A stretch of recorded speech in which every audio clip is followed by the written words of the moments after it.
As a women मैं किसी भी वुमेन की प्रॉब्लम को अच्छी तरह से फील कर सकती हूँ, समझ सकती हूँ और कोशिश कर सकती हूँ कि अगर कोई वुमेन मुझसे कोई बात शेयर करती है तो मैं कोशिश कर सकती हूँ कि उसकी प्रॉब्लम को दूर करना। अगर नहीं कर सकती खुद से तो मैं उसको मेंटली मैं सपोर्ट कर सकती हूँ और मोटिवेट कर सकती हूँ कि उसको आगे क्या करना चाहिए।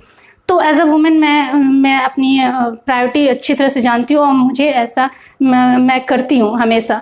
लेकिन ज़्यादातर सोशल में ऐसा नहीं देखने को मिलता है। ज़्यादातर आप बाहर निकलोगे तो ज़्यादातर वुमेन ही आप पे एज अ वुमेन को वुमेन ही छीटाकसी, जैसे कहते हैं मैन तो करते ही करते हैं लेकिन वुमेन की सबसे पहले वर्ड्स वुमेन की ही आती है। तो चलो इसी टॉपिक पे आज डिस्कस करते हैं। आज इस टॉपिक पे बहुत आज फील आया कि मैं इस टॉपिक पे वुमेन की दुश्मन बन गई। तो इसी टॉपिक पे मैं क्या क्या रीज़न है कि ऐसे देखने को मिलता है और क्या होना चाहिए कि वुमेन ना एक दूसरे की दुश्मन बने, तो इसी टॉपिक पे आज बात करने वाली हूँ। तो आइए अपने प्रॉब्लम को दूर करके अपने आप को मोटिवेट करके जीवन को नई तरीके से जीना सीखे। नमस्कार, मैं आपकी दोस्त मुन्नी चौधरी और आप देख रहे हैं मेरे मोटिवेशनल और साइकोलॉजिकल चैनल। तो दोस्तों, वुमेन जो है ना, हमेशा कहते हैं कि वुमेन जो है एक वुमेन का दर्द अच्छी तरह से समझ सकती है। तो अगर मान लिया कि अगर वुमेन ही है एक वुमेन का या औरत की दर्द नहीं समझ सकता है तो हम मैन पे कैसे बिलीव करें कि वो हमारी दर्द को समझ। जब हम खुद एक फीमेल टू फीमेल अगर नहीं समझ सकते, जो जिस लाइफ से सर्वाइव करते हैं वो दूसरी वुमेन भी उसी लाइफ से सर्वाइव करती है, लेकिन जब समझने की बारी आती है तो वो समझते नहीं है और टीका टिप्पणी ये सब चीज़ें और सोशल में ये चलते रहता है। अब कुछ एक छोटी सी एक स्टोरी बता के करूँगी ताकि आपको अच्छी तरह से समझ में आ जाएगा कि कैसे होता है और क्या नहीं होना चाहिए। जैसे मान लिया आपके घर में कोई फंक्शन चल रही है, सुबह से कोई पूजा का कोई फंक्शन है और आप कंटिन्यू वो फंक्शन अटेंड कर रहे हो और फास्ट है आपका, और इवनिंग टाइम में आपने कभी उतना लंबा फास्ट या उतनी गैदरिंग नहीं देखी हो और आपकी लास्ट टाइम में आपकी तबीयत ख़राब हो जाती है, तो क्या करोगे उस पोजीशन में? मैं अगर रहती तो सपोर्ट करती कि हाँ, और फैमिली मेम्बर सारे जितने भी वुमेन हैं उसको रेस्ट करने के लिए देते और हम लोग जितने भी पार्टी फंक्शन चल रहा है उसको हम खुद ऑर्गेनाइज कर लेते या संभाल लेते।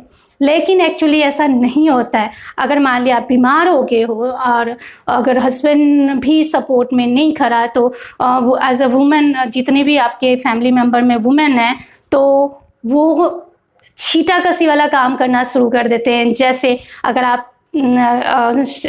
हेड शेकिंग कर रहा है और आप लेटे हो तो फिर वही वाली बात है कि इतने सारे गेस्ट आ रहे हैं, कोई वुमेन आके कह देगी कितने सारे गेस्ट आ रहे हैं और इसको तो सोने की पड़ी है।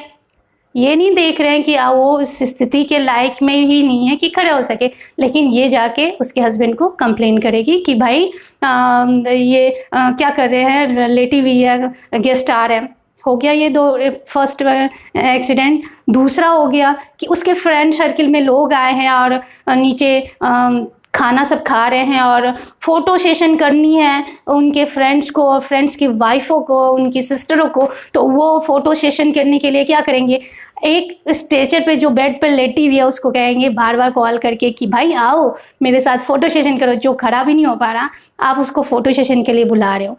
ठीक है, दो एक्सीडेंट मैंने बताया कि ये सिचुएशन हो सकती है, होती ही है, ज़्यादातर होते हैं। तो ये हो गया। और अर्ली मॉर्निंग जब आप उठोगे तो फिर आपके सबकी इन्वायरमेंट चेंज हो जाएगी और इतने देर में आपके हस्बैंड को इतने लोगों ने कान भर चुके होंगे कि आपको मतलब हस्बैंड बोलना शुरू कर देंगे कि भाई दोस्त भी आके कंप्लेन करेंगे कि भाई जहाँ पे वो तो आपकी फंक्शन थी ना, आपको होना चाहिए था। तो अगर मैं उस सिचुएशन में होंगी तो मैं क्या बोलूँगी, भाई बीमार थी तो मैं कैसे जाती। तो फ्रेंड लोग नहीं, बीमार हो तो क्या हो, लेकिन फंक्शन तो आपकी थी अटेंड। चाहे आपके फैमिली में सारे बड़े बुजुर्ग हों लेकिन आप मरते स्थिति में हो या पूरे बीमार हो, लेकिन आपको वहाँ होना चाहिए। इस सिचुएशन में एज अ वुमेन और उसे अगर हस्बैंड का कान सबने रात भर में या सुबह तक में भर चुके होंगे तो हस्बैंड भी आप पे टूट पड़ेंगे। तो क्या हो गया, इतने भी मर नहीं रहे थे, आपको तो खड़ा होना चाहिए था। ढेर सारे जवाब सवाल झगड़ा थिंकिंग वो हो गया।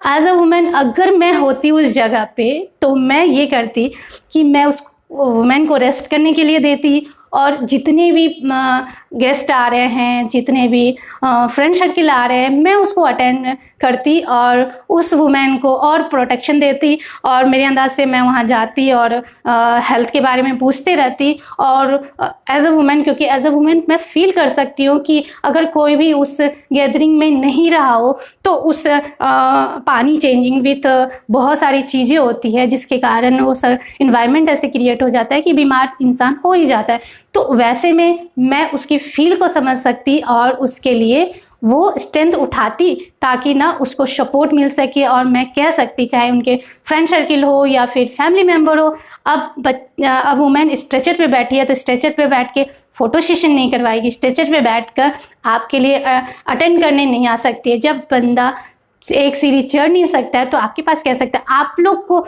यानी कि एज अ वुमेन जितने वुमेन थे, आप लोग को होना चाहिए कि भाई बोले ये कि भाई वो बीमार पड़ी है तो आप वहाँ पे जाके मिल लें। मैं अगर होती तो इस सिचुएशन में मैं यही करती। तो मेरे अंदाज से आप लोग को एज अ वुमेन, जितने भी वुमेन हैं, तो हम क्या कहते हैं कि एक दूसरे पे ही छीटाकसी करने लगते हैं। अगर वुमेन ही वुमेन के सपोर्ट में नहीं खड़े रहेंगे तो एज अ फीलिंग कि वो किसी के सपोर्ट में, कहते हैं ना कि मैन आपके सपोर्ट में नहीं खड़े हैं, या फिर आपके फैमिली में ये प्रॉब्लम चल रहा है, वो प्रॉब्लम चल, क्योंकि आप सपोर्ट नहीं कर रहे हो किसी को एज अ वुमेन होके, वुमेन की फीलिंग की कदर नहीं कर सकते तो आपकी सपोर्ट में कोई खड़ा नहीं होगा। इसीलिए सबसे ज़्यादा ज़रूरी है कि आप खुद, पहले तो खुद अपनी सपोर्ट खुद करें, दूसरी एज अ वुमेन हम फील कर सकते हैं वुमेन के, तब हम कहेंगे, जब हम सपोर्ट करने के लिए खड़ा रहेंगे तो हम फील करेंगे, तक कि कह सकते हैं कि हमारे मैन भी हमारे सपोर्ट में खड़ा रहे या फिर हमें हमारे फीलिंग को फील कर सके। तो इसीलिए सबसे पहले वुमेन की दुश्मन ना बने, दोस्त बन के चले, साथ चले, ना कि एक दूसरे की टांगे पकड़ के खींचे। तो हमेशा मैं वुमेन को, हमेशा वुमेन की जो वुमेन इतने सारे काम कर सकती है, हमेशा कहती हूँ कि उनके दो हाथें नहीं कई हाथें होती है, लेकिन ये वाली भी एक मोरल एजुकेशन होता है जो हर वुमेन को आनी चाहिए। नहीं आती है तो प्लीज़ आप लोग उसको अपने अंदर डालें ताकि एक मोरल एजुकेशन आपके अंदर आए, और उसके वजह से आप एक वुमेन दूसरे वुमेन के सपोर्ट में खड़े रहे, ना कि एक दूसरे के लिए तलवार लेकर खड़े रहे। तो ऐसे ही मोटिवेशनल वीडियोस लाने के लिए अलविदा चाहूँगी।